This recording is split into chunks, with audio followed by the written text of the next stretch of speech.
All right, so next up we need to be, now that the harness is on the dog, it's properly fitted, we're making sure that the dog can still extend their legs properly and looks comfortable the way it's fitted. We also don't want it to be too tight. We want to be able to put 2 fingers through the harness so that it's not digging into their skin, but that it flows freely. And because our webbing is made of a tube, down below there's absolutely no ribbon down here, so this is not a hard edge. It's gonna make sure that you're not gonna have any chafing down below.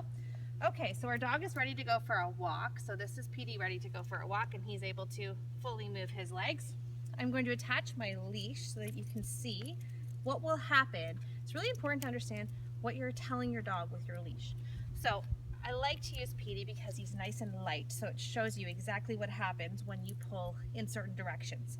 So here we go. I'm going to go, PD's going to pull forward, and if I pull backwards, the harness actually turns the dog towards me.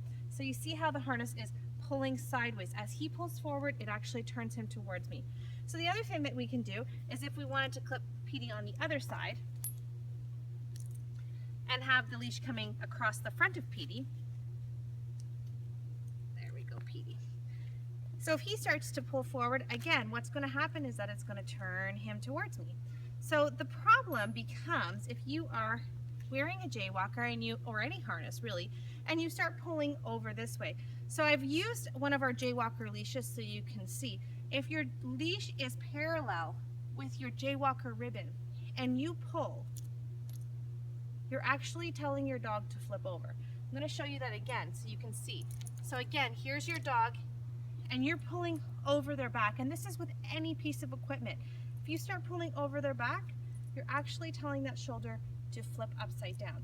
So of course your dog is not as light as Petey. They're not going to flip right over, but the communication is not there. It's not telling your dog to do what you would like them to do.